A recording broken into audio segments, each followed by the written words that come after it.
Hello बच्चा लोग, क्या हाल चाल है। आई होप आप लोग सेफ हो गए और घर के अंदर हो गए। आज अपन बहुत इंटरेस्टिंग टॉपिक चालू करने वाला है। क्लास 10th का केमिस्ट्री का पहला चैप्टर है chemical reaction and equation, lecture number 2। First lecture में हमने physical and chemical changes discuss किया था और डिस्कस किया था कि जब भी कोई केमिकल चेंजिंग होती है तो क्या क्या चीज़ें होता है, हमने ये सब डिस्कस किया था। इस लेक्चर में केमिकल रिएक्शन क्या होता है, ठीक है, क्यों हम किसी केमिकल इक्वेशन को बैलेंस करते हैं, बैलेंस करने टाइम जब हम केमिकल इक्वेशन लिखते हैं तो उसमें जो इंफॉर्मेटिव छोटे छोटे चीज़ें लिखते हैं वो क्या होता है, कब यूज़ करते हैं और किस तरीके से केमिकल इक्वेशन को बैलेंस करते हैं, हम लोग ये सब चीज़ें डिस्कस करने वाले हैं। काफ़ी इंटरेस्टिंग और थोड़ा सा लेंदी वीडियो होने वाला है, बट काफ़ी इंटरेस्टिंग टॉपिक हम यहाँ पे कवर करने वाले हैं। So let's start.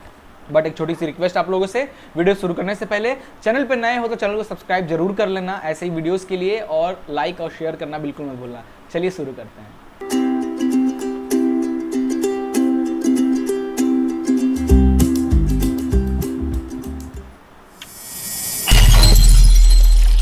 So guys, chapter 1 chemical reaction and equation chemistry का है, क्लास 10th का।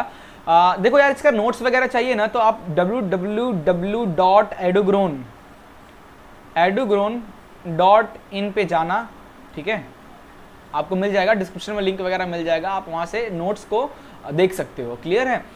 फ्री वाले नोट्स भी हैं, पेडेबल नोट्स भी अभी हम अपलोड करना चालू करेंगे। हाई क्वालिटी बहुत ज़बरदस्त नोट्स आपके लिए मैम बना रहे हैं, जो बहुत चीपेस्ट प्राइस में आपको मिलेगा। वैसे इस चैप्टर का फ्री नोट्स अवेलेबल है, आप जाके एंजॉय कर सकते हो, ठीक है। चलिए आगे चलते हैं। यार प्रीवियसली हमने फिजिकल चेंज और केमिकल चेंज डिस्कस किया था, और डिस्कस किया था जब भी केमिकल चेंजेस होता है तो क्या क्या चीज़ें होती है। टेम्परेचर का चेंज होना, टेस्ट का चेंज होना, ऑर्डर चेंज होना, कलर चेंज होना, शेप चेंज होना and the evolution of gas, ये सब चीज़ें होती है जब भी केमिकल चेंजेस होता है। नाउ इस लेक्चर में हम डिस्कस करेंगे केमिकल इक्वेशन, रिएक्टेंट प्रोडक्ट क्या होता है, जो इंफॉर्मेशन सैम्बल्स हम यूज़ करते हैं केमिकल इक्वेशन में वो क्या होता है, balance chemical equation, unbalance chemical equation and how to balance chemical equation, ये सब चीज़ें हम इस वीडियो में देखने वाले हैं। तो शुरू करते हैं। केमिकल इक्वेशन क्या होता है यार। केमिकल इक्वेशन बहुत इंपॉर्टेंट है, पेन कॉपी उठा लो और लिखना चालू करो, नोट्स बनाना चालू करो, ठीक है। क्या होता है भाई, a chemical equation is a symbolic representation of chemical reaction in the form of symbols and उसका formula where in the reactant entities are given on the left hand side and the product entities on the right hand side, ठीक है। अब देखो reactant और product क्या होता, ये देखो यहाँ पे एक केमिकल इक्वेशन लिखा हुआ है, ये क्या है, ये एक केमिकल इक्वेशन है। तो यहाँ पे देखो केमिकल इक्वेशन में क्या क्या चीजें आपको दिख रहा है, इसमें आपको एलिमेंट कुछ सैम्बल्स दिख रहे हैं, लाइक MgO2, MgO, ये कुछ सैम्बल्स है। ये सैम्बल का representation with the help of देखो सिंबॉलिक रिप्रेजेंट क्या होता है chemical equation, symbolic representation of any chemical reaction, किसी भी केमिकल रिएक्शन का सिंबॉलिक रिप्रेजेंटेशन को ही केमिकल इक्वेशन कहते हैं, ठीक है। आगे हैं रिएक्टेंट और प्रोडक्ट क्या होता है यार। देखो यार, जैसे A प्लस B ये दोनों मिल के बन रहे हैं, एक नया प्रोडक्ट बन रहा है ना। जब दो चीज मिलेगा तब तो नया प्रोडक्ट बनेगा।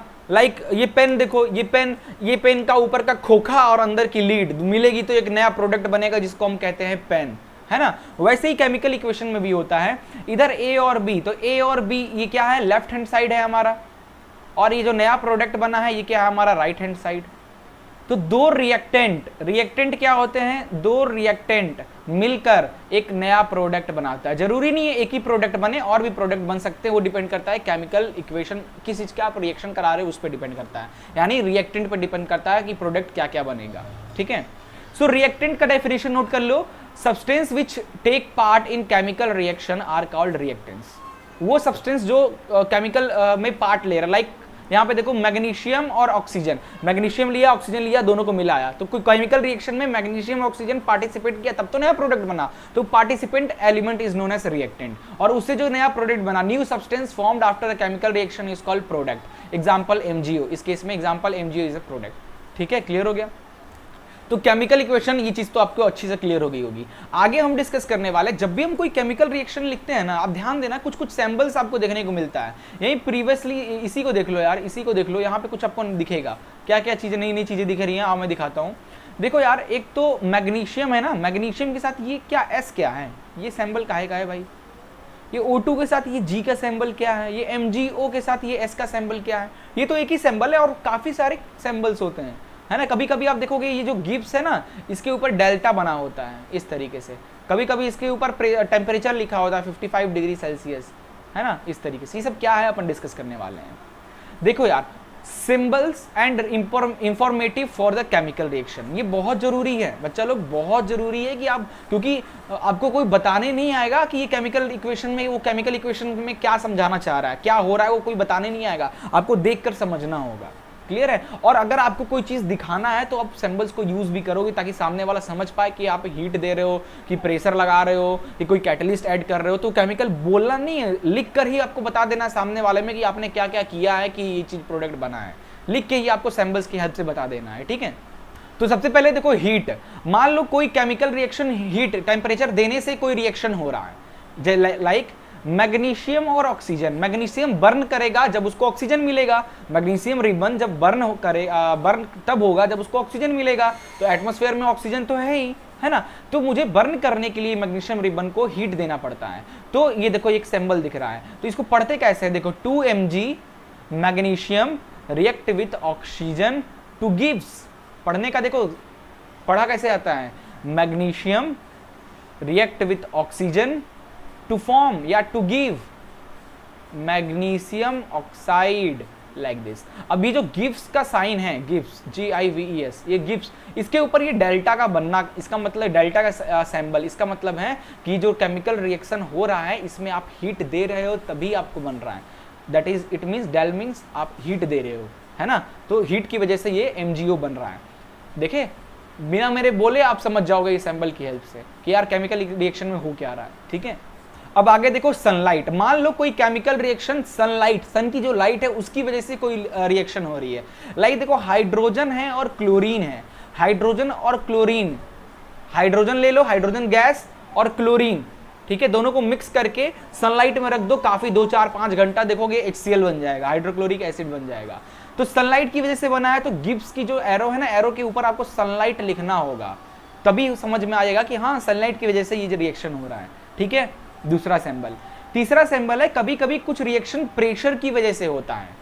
कभी कभी कुछ रिएक्शंस हम उस पे हाईली प्रेशर, जैसे गैस, LPG गैस, LPG एक लिक्विड पेट्रोलियम गैस होता है। गैस को हम सिलेंडर में इतना प्रेस कर देते हैं कि वो लिक्विड कन्वर्ट हो जाता है ना। मीथेन और 2-3 गैस मिलाकर हम उसको, उस गैस को इतना प्रेस करते हैं, इतना प्रेशर लगाते हैं कि वो सिलेंडर में पैक होने के बाद वो लिक्विड में बदल जाता है। इसका मतलब आप कुछ प्रेशर लगा रहे हो तभी वो गैस लिक्विड में कन्वर्ट हो गया है ना। तो उस करने के लिए एरो के ऊपर, गिब्स के ऊपर आपको प्रेशर बताना पड़ता है, कितना प्रेशर लगा है। प्रेशर की यूनिट क्या होती है, बार, है ना। तो बताना पड़ेगा कितना, 5 बार लगाए हो तो 5 बार उसके ऊपर लिख दोगे, ऊपर भी लिख सकते हो नीचे भी लिख सकते हो, 6 बार, इस तरीके से। ठीक है, ये हो गया तीसरा सिंबल यूज करते हैं केमिकल रिएक्शन में। अब आगे देखते हैं गैस लिबरेशन। कभी कभी कुछ रिएक्शन जब हम कराते हैं ना तो फिर गैस निकलता है, नया जो प्रोडक्ट बनता है उसमें गैस निकलता रहता है। उसका मतलब क्या हुआ, उसको गैस को शो कैसे करते हैं। तो देखो यहाँ पे जिंक को मैंने सल्फ्यूरिक एसिड H2SO4 से रिएक्ट कराया तो क्या गिव्स दिया, जिंक सल्फेट और हाइड्रोजन गैस निकल रहा है।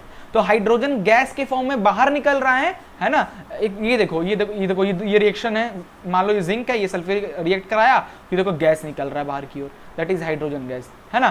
तो ये गैस जो निकल रहा है, तो किस चीज का गैस इवोल्यूशन हो रहा है, हाइड्रोजन का। तो जो गैस निकल रहा है वो लिख के उसके ऊपर ना इस तरीके से आपको एक एरो देना होगा, उसके बगल में इस तरीके का एरो। इसका मतलब है हाइड्रोजन जो है वो इवोल्यूट हो रहा है, बाहर निकल रहा है। ठीक है, ये हो गया चौथा सिंबल।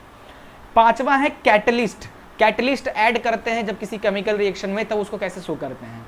देखो कैटलिस्ट होता क्या है, पहले इसको समझ लो। Any substance that increases the rate of reaction without itself being consume, without consume हुए। अगर क्या एक्चुअली देखो, मान लो कि A+B, जैसे A+B नया प्रोडक्ट बनाया AB, तो ये प्रोडक्ट बनाने में मान लो इसको 4 घंटे लग गए, 4 घंटे लग गए। यार अब अपन इतना वेट नहीं कर सकते, मेरा लैब है, आधे घंटे का लैब ही है, आधे घंटे का ही लैब क्लास होती है ना। आधे घंटे में मुझे AB चाहिए, लेकिन A और B को रिएक्ट करेगा तो 4 घंटे बाद मिलेगा, इतना टाइम नहीं है। तो अपन क्या करते हैं, कुछ कैटलिस्ट ऐड कर देते हैं, हमने कैटलिस्ट ऐड कर दिया। कैटलिस्ट क्या करता है, रेट ऑफ रिएक्शन को बढ़ा देता है।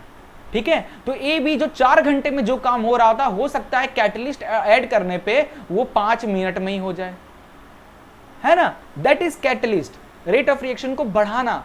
एग्जाम्पल के तौर पे देख लो, और कैटलिस्ट को शो कैसे करते हैं, तो जैसे कौन सा कैटलिस्ट आपने डाला है, जैसे A प्लस बी आपने रिएक्ट कराया तो AB मिल गया 5 ही मिनट में, तो आपने कोई कैटलिस्ट डाला, तो कौन सा कैटलिस्ट क्या डाला, KOH डाला, तो पोटेशियम KOH कैटलिस्ट डाला, तो लिखो KOH कैटलिस्ट, कैटलिस्ट, है ना, इस तरीके से, या ऐसे कैटलिस्ट KOH इस तरीके से, है ना, पोटेशियम लिखे डाले हो आप, लाइक वो भी हो सकता है, या कोई सिंगल हो सकता है, पोटेशियम एज ए कैटलिस्ट हो सकता है। मान लो C प्लस D को आपने रिएक्ट कराया और बना CD, 2 मिनट में बन गया। 2 मिनट में इसलिए बन गया क्योंकि आपने कोई कैटलिस्ट ऐड किया, और वो कैटलिस्ट क्या हो सकता है, कुछ भी हो सकता है ऑक्सीजन एज ए कैटलिस्ट, हो सकता है आपका पोटेशियम इज ए कैटलिस्ट, हो सकता है calcium is a calcium is a catalyst, कुछ भी कैटलिस्ट हो सकता है, ठीक है, ये चीज ध्यान देना। ये 5वां सैंबल हो गया। 6ठा सैंबल देखो, प्रेसिपिटेट फॉर्म। कभी कभी कुछ केमिकल रिएक्शन हम कराते हैं तो फिर जो प्रोडक्ट मिलता है उसमें देखते हैं नीचे की ओर कुछ बैठा रहता है, आप ट्यूब में देखोगे नीचे की ओर कुछ बैठा रहता है, लाइक हमने कुछ केमिकल रिएक्शन कराया तो देखा कि नीचे में कुछ बैठ गया है, बाकी लिक्विड भरा हुआ है बट नीचे में कुछ इस तरीके से बैठ गया है। इसका मतलब क्या हुआ, कोई ऐसी चीज है रिएक्शन में जो भारी है सॉलिड स्टेट में, जो कि नीचे जाकर बैठ गया, दैट इज प्रेसिपिटेट फॉर्म। तो क्या, जैसे एग्जांपल देखो, कॉपर सल्फेट को मैंने रिएक्ट कराया सोडियम हाइड्रोक्साइड से, तो बन गया सोडियम सल्फेट और कॉपर हाइड्रोक्साइड। अब जो कॉपर हाइड्रोक्साइड है वो क्या हो गया, ट्यूब में नीचे जाके बैठ गया, तो बैठ गया तो इसको हम एरो से नीचे डाउन एरो से दिखाते हैं, डाउन एरो से दिखाते हैं ये प्रेसिपिटेट है, कुछ चीज नीचे बैठा हुआ है, ठीक है, ये हो गया। अब अगला है फिजिकल स्टेट, आखिरी है, फिजिकल स्टेट को कैसे दिखाते हैं। जैसे ये देखो, जिंक रिएक्ट कर रहा है सल्फ्यूरिक एसिड से, तो बन गया जिंक सल्फेट, और हाइड्रोजन गैस निकल रहा था, गैस निकल रहा है तो गैस का सैंबल दे दिया हमने। तो फिजिकल स्टेट यानी कि जो आप रिएक्टेंट करा रहे हो, जिंक सॉलिड में है या लिक्विड में है या गैस में है या एक्वस में है ना, तो देखो यहाँ पे जिंक जो है वो सॉलिड में है, तो आपने लिख दिया सॉलिड, बगल में ब्रैकेट बना के सॉलिड, यानी जिंक आप जो लिए हो वो सॉलिड स्टेट में है, उसकी फिजिकल स्टेट क्या है, सॉलिड है, तो सॉलिड।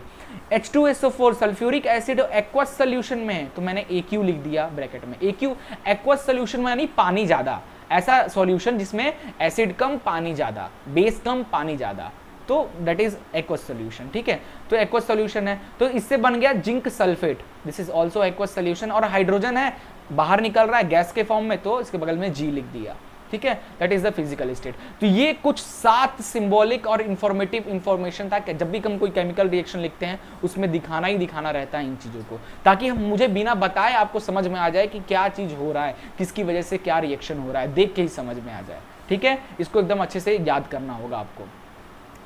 चलिए आगे चलते हैं, बैलेंस केमिकल इक्वेशन क्या होता है, ध्यान देना, केमिकल बैलेंस केमिकल इक्वेशन क्या होता है इसको देखते हैं।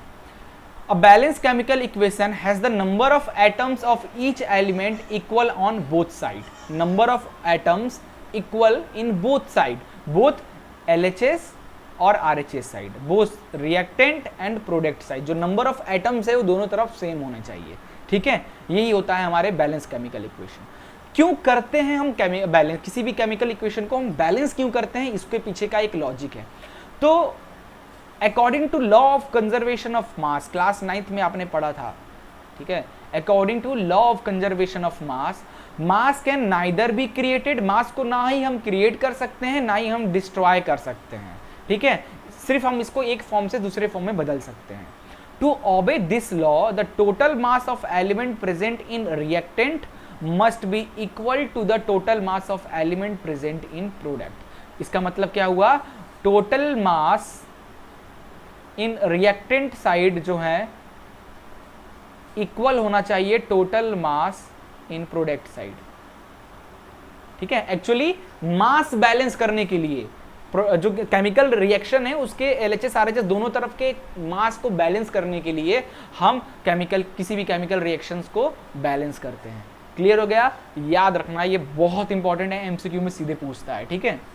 चलिए आगे चलते हैं। अनबैलेंस केमिकल इक्वेशन क्या होता है, unbalance, if the number of atom of each element in reactant is not equal to the number of atom of each element present in product, then the chemical reaction is called unbalanced, ठीक है। number of atom if not reactant side if not equal to number of atom किसका, जो भी elements है product side, अगर equal नहीं है इसका मतलब केमिकल इक्वेशन बैलेंस नहीं है। मास के रिस्पेक्ट में देख लो तो mass reactant side if not equal to mass in product side then the chemical reaction is not balance, ठीक है। So the reaction is are unbalance chemical equation, ठीक है, क्लियर हो गया। आगे चलते हैं, ये कुछ चीजें लिखा हुआ है आप इसको नोट कर सकते हो। आगे है how to balance chemical equation, किसी भी केमिकल इक्वेशन को किस तरीके से बैलेंस करते हैं ये हम देखने वाले हैं, ठीक है। तो देखो यार कुछ कॉन्सेप्ट हैं, कुछ टर्म्स हैं, उसको आपको ध्यान में रखना है। बड़े आराम से किसी भी केमिकल इक्वेशन को आप बड़े आराम से बैलेंस कर पाओगे। कैसे यार, कुछ चीजें माइंड में रखना। देखो यार सबसे पहले किसको बैलेंस करना है, सबसे पहले देख कोई भी इक्वेशन लिखा हो ना, सबसे पहले देखते ही उसमें जो मेटल है उस मेटल को बैलेंस करना है। मेटल सच एस आपका क्या क्या हो जाएगा, लाइक जिंक है ना, कॉपर, लाइक सोडियम, एल्यूमिनियम। सबसे पहले मेटल को बैलेंस करना रहता है। सेकंड में नॉन मेटल दिखे तो उसको बैलेंस कर दो, लाइक कार्बन, ठीक है, सल्फर, क्लोरीन, नाइट्रोजन, ठीक है, क्लोरीन, नाइट्रोजन। जब ये दोनों मेटल और नॉन मेटल बैलेंस हो जाए आपके केमिकल इक्वेशन के, तब आया करो आप किस चीज पे, ऑक्सीजन को बैलेंस करने। फिर आया करो ऑक्सीजन को बैलेंस करने। जब ऑक्सीजन बैलेंस हो जाए उसके बाद आया करो आप हाइड्रोजन को बैलेंस करने।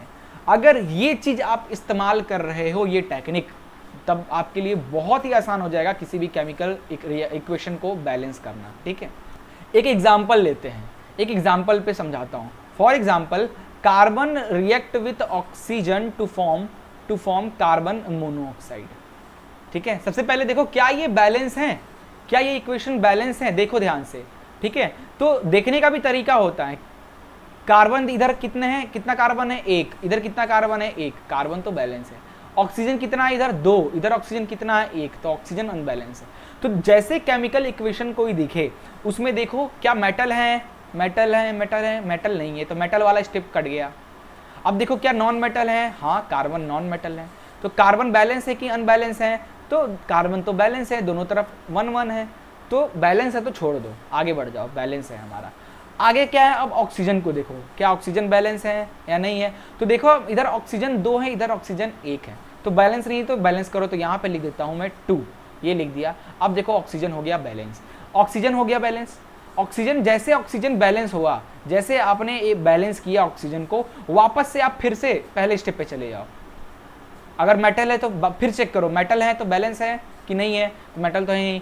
तो देखो ऑक्सीजन को बैलेंस करने से कोई और अनबैलेंस तो नहीं हो गया, ठीक है। तो ऑक्सीजन बैलेंस हुआ तो आपने चेक किया मेटल तो है नहीं, मेटल नहीं है तो फिर आ जाओ आप किस पे, नॉन मेटल। देखो नॉन मेटल बैलेंस है कि नहीं, तो इधर कार्बन, इधर 2 कार्बन, इधर 1 कार्बन, तो ये तो आपने ऑक्सीजन को बैलेंस किया और कार्बन अनबैलेंस हो गया। इसीलिए जैसे ऑक्सीजन बैलेंस हुआ वापस से फर्स्ट स्टेप पे चले जाओ। देखो मेटल नहीं है तो छोड़ दो, फिर देखो नॉन मेटल, तो नॉन मेटल को अब देखो, तो नॉन मेटल इधर 2 है, इधर 1 है, तो इसको 2 कर लो, तो ये बैलेंस हो गया, है ना, ये भी बैलेंस हो गया, ऑक्सीजन भी बैलेंस हो गया। तीसरा हाइड्रोजन, तो वो तो है ही नहीं, तो ये अब देखो इक्वेशन को, इधर भी 2 कार्बन, इधर भी 2 कार्बन, इधर भी 2 ऑक्सीजन, इधर भी 2 oxygen, equation is balance.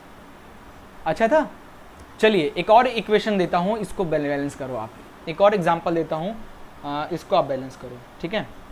Mg3N2 plus H2O gives 3 magnesium hydroxide OH2 plus NH3 gas निकल रहा है। इस इक्वेशन को बैलेंस करके बताओ, जल्दी से बताओ क्या स्टेप करोगे सबसे पहले, है ना, पहले इसको मिटा लिया जाए।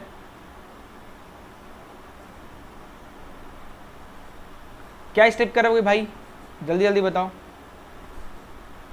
तो सबसे पहले अपन देखेंगे क्या मेटल बैलेंस है, क्या इसमें मेटल है, हाँ मैग्नीशियम इज मेटल, तो मेटल है तो मेटल को देखो, मेटल को देखो, तो इधर मेटल कितना है 3, इधर मेटल कितना है 3, ठीक है, मेटल तो हो गया बैलेंस, है ना।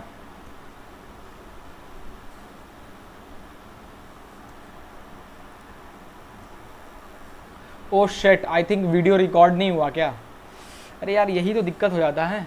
पता नहीं यार ये जो सेकंड एग्जांपल में दिया हूँ ये रिकॉर्ड हुआ है या नहीं हुआ है ना। मैं एक बार फिर से इस इक्वेशन को समझाता हूँ, है ना। इस इक्वेशन को एक बार मैं फिर से समझाता हूँ आप लोगों को, मुझे लग रहा है शायद रिकॉर्ड नहीं हुआ है, अगर रिकॉर्ड हो गया तो अच्छी बात है, आप वीडियो स्किप करके आगे बढ़ जाना, और अगर रिकॉर्ड नहीं हुआ है तो फिर से मैं इस इक्वेशन को समझाता हूँ, ठीक है। इस इक्वेशन को मैं फिर से समझाने की कोशिश करता हूँ, ठीक है।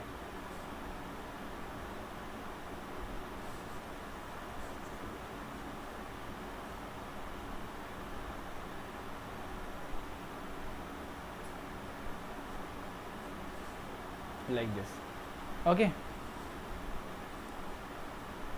इस इक्वेशन को मैं एक बार फिर से समझा रहा हूं।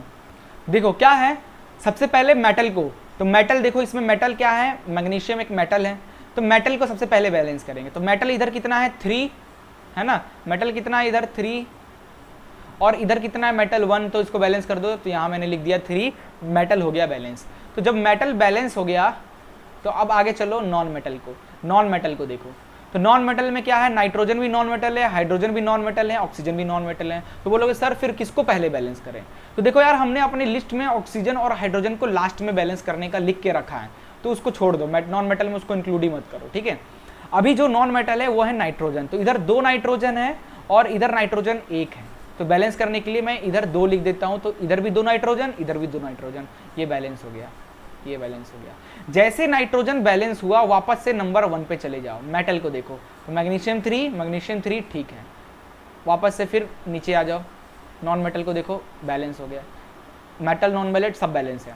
अब देखो ऑक्सीजन को बैलेंस करो, तो इधर देखो, इधर ऑक्सीजन कितना है 1 ऑक्सीजन, और इधर देखो इधर ऑक्सीजन कितना है, ये O2, जैसे OH2 लिखा है ना, इसका मतलब क्या है 2 ऑक्सीजन 2 हाइड्रोजन, और सामने में 3 भी लिखा है, इसका मतलब 3 ऑक्सीजन, 3 टू 6 ऑक्सीजन और 3 टू 6 हाइड्रोजन है, तो इधर हो गया 6 ऑक्सीजन है, इधर कितना है 6 ऑक्सीजन है, इधर है 1 ऑक्सीजन, है ना। तो अपन इसको बैलेंस करने, ऑक्सीजन को बैलेंस करने के लिए यहाँ पे लिख देते हैं 6, तो ये लो इधर भी। अब जैसे ऑक्सीजन बैलेंस हुआ, बैलेंस होते ही वापस से देख लो कि बाकी तो गड़बड़ नहीं हुआ, क्योंकि एक चीज को बैलेंस करोगे ना, कभी कभी ऐसा होता है एक चीज को बैलेंस करने पे दूसरा चीज बिगड़ जाता है, इसीलिए वापस से ऊपर चले जाओ, मेटल को देखो, तो वापस से मेटल देखो, मेटल मैग्नीशियम 3 इधर भी है, इधर भी मैग्नीशियम 3 है, कोई दिक्कत नहीं हुआ। फिर आ जाओ नॉन मेटल पे, है ना, तो देखो नॉन मेटल को, तो नॉन मेटल नाइट्रोजन इधर भी 2, इधर भी नाइट्रोजन 2, कोई दिक्कत नहीं। ऑक्सीजन पे आ जाओ, अभी जस्ट बैलेंस किया, कोई दिक्कत नहीं। जब ऑक्सीजन भी बैलेंस हो गया, अब आगे आना है हाइड्रोजन को, अब हाइड्रोजन को बैलेंस करो, तो हाइड्रोजन को देखो, इधर देखो 6 दूना 12 हाइड्रोजन है, इधर कितना हाइड्रोजन है 12 हाइड्रोजन, और इधर देखो कितना हाइड्रोजन है, यहाँ पे 2 और 3 टू 6 हाइड्रोजन, 6 हाइड्रोजन इधर हो गया, और ये 3 टू 6 हाइड्रोजन इधर हो गया, दोनों प्लस हो रहे हैं, तो 6 12 हाइड्रोजन, तो इधर भी 12 हाइड्रोजन, इधर भी 12 हाइड्रोजन, बस हमारा यही बैलेंस्ड इक्वेशन है, यही हमारा बैलेंस्ड इक्वेशन है, काम खत्म, इक्वेशन इज बैलेंस्ड, ठीक है। तो इस तरीके से किसी भी इक्वेशन को आप बड़े आराम से बैलेंस कर सकते हैं, अगर ये मेथड आप यूज कर रहे हो तो। क्लियर हो गया। अब एक और क्वेश्चन हम बैलेंस केमिकल इक्वेशन में लगाते हैं, जैसे ये क्वेश्चन देखो, ये आपके बुक का ही क्वेश्चन है, क्या है भाई, iron react with H2O two gives iron that ferric oxide, that is iron oxide plus hydrogen, है ना। तो सबसे पहला काम क्या करते हैं हम इसमें बैलेंस करने के लिए, सबसे पहला काम करते हैं हम मेटल्स को देखते हैं, मेटल को बैलेंस करते हैं। तो इधर देखो आयरन, इधर कितना 1, इधर आयरन, एक गिब्स का साइन है ना, ओके गिब्स, इधर हाइड्रोजन आयरन कितना है 3, तो यार इधर नहीं है तो इधर बैलेंस कर दो, आयरन बैलेंस हो गया। मेटल के बाद नॉन मेटल देखो, नॉन मेटल में किसको देखोगे, ऑक्सीजन और हाइड्रोजन को छोड़ के, कोई है क्या नॉन मेटल ऑक्सीजन और हाइड्रोजन को छोड़ के, नहीं है, तो नॉन मेटल है ही नहीं, छोड़ दो। थर्ड स्टेप पे हम आते हैं, किसको बैलेंस करते हैं, थर्ड स्टेप पे हम बैलेंस करते हैं ऑक्सीजन को। तो देखो यार इधर 1 ऑक्सीजन है, इधर 4 ऑक्सीजन है, तो इधर 4 लिख दो, तो ये लो इधर भी 4 ऑक्सीजन हो गया, इधर भी 4 ऑक्सीजन हो गया बैलेंस। तो चेक करो, कभी कभी क्या होता है कि एक चीज को बैलेंस करने पे दूसरी चीजें बिगड़ जाती हैं। तो जैसे आपने ऑक्सीजन को बैलेंस किया, वापस से चले जाओ फर्स्ट स्टेप, मेटल को चेक करो, कोई गड़बड़, तो मेटल इधर 3, इधर मेटल 3, कोई दिक्कत नहीं हुआ। अब नॉन मेटल को चेक करो, सेकंड स्टेप, नॉन मेटल तो है ही नहीं। थर्ड स्टेप ऑक्सीजन, वो आपने जस्ट अभी बैलेंस किया। अब इतना हो गया, तो अब चौथे आखिरी स्टेप पे आ जाओ, हाइड्रोजन है उसको बैलेंस करो। इधर 4 2 8 हाइड्रोजन है, और इधर हाइड्रोजन कितना है 2 ही हाइड्रोजन है, तो क्या लिख दें यहाँ पे 4 लिख दें, यहाँ पे 4, तो इधर भी 8 हाइड्रोजन, इधर भी 8 हाइड्रोजन, है ना। क्लियर, बस हो गया बैलेंस, खत्म काम, खल्लास, खत्म। ठीक है, तो यार ये था क्या किसी भी केमिकल इक्वेशन को बैलेंस करने का। तो ये तो मैंने आपको एक डायरेक्ट ट्रिक बताया, आप देखते ही तुरंत बैलेंस कर दो। देखो यार 11th 12th में जब जाओगे ना तो इतना स्टेप्स लिखने की जरूरत नहीं, आप सीधे धाड़ धाड़ धाड़ बैलेंस कर दो, है ना, देखते ही एक ही बार में बैलेंस कर दो। लेकिन आप क्लास 10th में हो, आपका बैलेंस करने के लिए जब एग्जाम में जो क्वेश्चन आता है ना उसमें स्टेप्स बहुत जरूरत है। उसमें सबसे पहले बोलता है स्टेप्स के साथ बैलेंस करना, तभी नंबर मिलेगा, है ना। तो देखो यार स्टेप के साथ कैसे बैलेंस करते हैं। सबसे पहले क्वेश्चन को देखते ही, जैसे ये क्वेश्चन है iron react with H2O two gives iron oxide plus hydrogen, ठीक है, देखते ही, ठीक है। तो ये हो गया क्वेश्चन। क्वेश्चन लिखने के बाद स्टेप नंबर 1 इस तरीके से लिखो और लिखो मैं बताता हूँ, मैं करके बताता हूँ, ठीक है। आयरन वाटर आयरन, मैं करके बताता हूँ किस तरह। देखो यार एक लॉन्ग स्टेप है, आप इसको नोट कर सकते हो। स्टेप 1 में क्या करो, लिखो right the number of atoms of element present in reactant और प्रोडक्ट। रिएक्टेंट और प्रोडक्ट में जितने एलिमेंट्स हैं उनको लिखो। तो इधर number of atom in reactant, number of atom in product, इस तरीके टेबल बनाओ। इसमें क्या क्या है, एक आयरन है, हाइड्रोजन और ऑक्सीजन है, तो लिख दो आयरन हाइड्रोजन ऑक्सीजन, इस तरीके से लिख दो। रिएक्टेंट साइड में आयरन कितना है, 1 है, तो 1 लिख दो। प्रोडक्ट साइड में आयरन कितना है, 3 है, तो इधर 3 लिख दो। अब देखो हाइड्रोजन, इधर हाइड्रोजन कितना है, 2 है, तो 2 लिख दो। इधर हाइड्रोजन प्रोडक्ट में देखो हाइड्रोजन कितना है, 2 है, तो 2 लिख दो।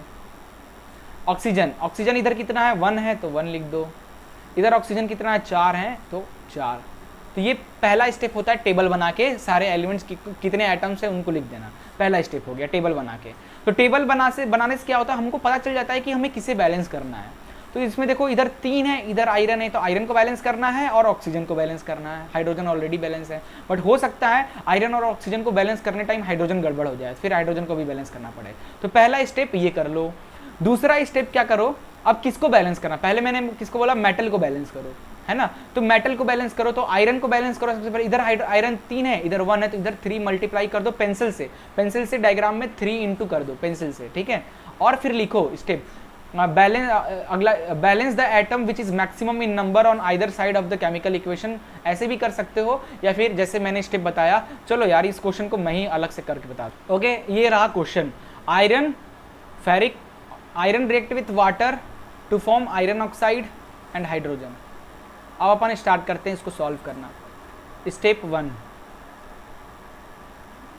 To make a table. पहला स्टेप टेबल को बनाना है, तो पहला स्टेप में टेबल बनाओ। तो ये मैंने टेबल बनाया।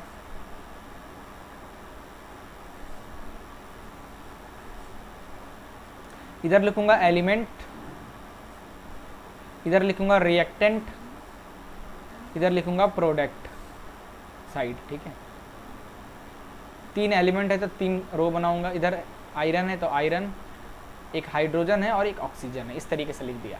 आयरन इधर 1 है और इधर आयरन 3 है, तो ये लिख दो। हाइड्रोजन इधर कितना है, 2 है, इधर हाइड्रोजन 2 है। इधर ऑक्सीजन कितना है, 1 है, इधर ऑक्सीजन कितना है, 4 है। ये हो गया। Now step 2, multiply 3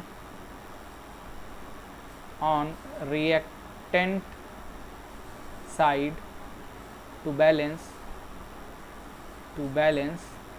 Fe metal को पहले बैलेंस कर रहे हैं, तो मेटल को बैलेंस करने के लिए मुझे 3 मल्टीप्लाई करना है रिएक्टेंट साइड में। मैंने यही चीज़ यहाँ लिखा है। तो रिएक्टेंट साइड में 3 मल्टीप्लाई करेंगे, तो पेंसिल से अपने जो टेबल बनाया हो टेबल में इस तरीके से कर लेना।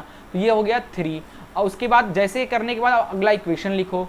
तो आयरन के आगे इधर 3, बाकी जो जैसा है H2O gives Fe3O4 plus water, है ना। देख लो इस इक्वेशन में, इस इक्वेशन में एक चीज़ बदल गया, है ना। ओके, नेक्स्ट है स्टेप नंबर 3। आयरन बैलेंस कर लिए। आयरन के बाद किसको बैलेंस करना रहता है, ऑक्सीजन। तो ऑक्सीजन, सो ऑक्सीजन के लिए 4 चाहिए, तो 4 मल्टीप्लाई करना है इस तरफ। So multiply 4 on reactant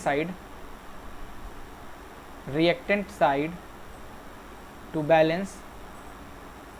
balance oxygen को बैलेंस करने के लिए, ठीक है। तो अब पेंसिल से इस तरफ 4 इस तरीके से मल्टीप्लाई कर दो और नया इक्वेशन लिख दो। तो इसके बाद का 3Fe plus 4H2O gives Fe3O4 Fe3O4 plus H2, ये हो गया। ठीक है, अगला स्टेप नंबर 4, स्टेप नंबर 4 क्या, ये बैलेंस हो गया, ये भी 3 3 4 4 बैलेंस हो गया, है ना। अब इधर देखो, जैसे आपने इसको बैलेंस किया 4 2, ऑक्सीजन इधर 4 हो गया, है ना, हाइड्रोजन 8 हो गया। जैसे आपने इसको बैलेंस किया तो हाइड्रोजन क्या हो गया, 4 2 8 हो गया, रिएक्टेंट साइड में हाइड्रोजन 8 हो गया, है ना। तो इसको कट करके इस तरीके से पेंसिल से 8 लिख दो। तो जब भी इस इक्वेशन के बाद ये कर देना, हाइड्रोजन 8 हो गया, ऑक्सीजन 4 करने से हाइड्रोजन 8, 4 2 8 हो गया। ठीक है, तो इधर हाइड्रोजन 8 है, तो इधर हाइड्रोजन 8 करना है, तो इधर मल्टीप्लाई कर दें क्या, इधर अगर मल्टीप्लाई 4 कर दें तो इधर लिखेंगे, स्टेप लिखेंगे multiply 4 in a product side to balance the hydrogen को बैलेंस करने के लिए। ठीक है, नाउ इक्वेशन लिखो, क्या इक्वेशन होगा, इसके बाद ये 3Fe plus 4H2O gives Fe3O4 plus 4H2।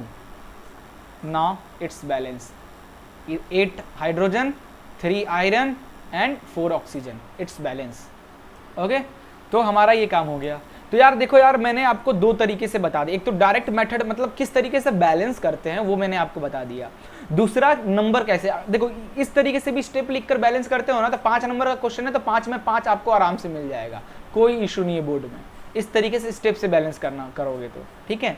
और अगर टाइम नहीं है तो यार डायरेक्ट मेथड भी यूज कर सकते हो, ठीक है, डायरेक्ट मेथड भी यूज कर सकते हो, कोई इशू नहीं है, बट यार नंबर चाहिए तो ऐसे जरूर करना। ठीक है, तो ये हमारा हो गया। सो आज के लिए बस इतना ही। बाकी अगर नोट्स वगैरह चाहिए तो आप विजिट कर सकते हो www.edogrone.in पे आप विजिट कर सकते हो, आपको नोट्स वगैरह मिल जाएगा सारे सब्जेक्ट्स के। अपलोडिंग कुछ तो अपलोड भी हो रहे हैं, कुछ दिन बाद मिल जाएंगे, कुछ ऑलरेडी अपलोड हो चुका है ना। बस आज के लिए इतना ही। लेक्चर 2 में हमने काफ़ी कुछ सीखा। नेक्स्ट जो लेक्चर है टाइप ऑफ केमिकल रिएक्शंस हम स्टार्ट करेंगे, जो परसों आएगा। आपको बता दे रहा हूं, अगर नहीं पता है तो मंडे MWF, ठीक है, MWF में हमारी 9th क्लास की वीडियोस आती है, और TTS ट्यूसडे, थर्सडे और सैटरडे को हमारा 10th क्लास का वीडियो आता है। ठीक है, टाइम देख लेना, 12 बजे मैथ्स का वीडियो आता है, सुबह 12 बजे मैथ्स का वीडियो आता है, 2 बजे फिजिक्स का वीडियो आता है। ठीक है, और आपका 2 बजे फिजिक्स का वीडियो है, फिर 4 बजे आपका केमिस्ट्री का वीडियो आएगा, केमिस्ट्री का वीडियो आता है, 6 बजे आपको सोशल साइंस की वीडियो मिल जाएगा। ठीक है, और 7 बजे के आसपास आपको मिल जाएगा बायो का वीडियो। ठीक है, बायो का वीडियो, ये एक टाइमिंग है, जरूर आप ध्यान में रखना इसको। ठीक है, चलिए फिर मिलते हैं नेक्स्ट वीडियो में एक नए टॉपिक के साथ, इंटरेस्टिंग। और तब तक के लिए बाकी आप रिवीजन करो, बुक में जितने क्वेश्चन है ना लगा डालो, और कॉपी यहाँ तक कर लो कंप्लीट, और वेट करो हमारे नेक्स्ट डे के वीडियो के लिए। ठीक है, तब तक के लिए goodbye and take care.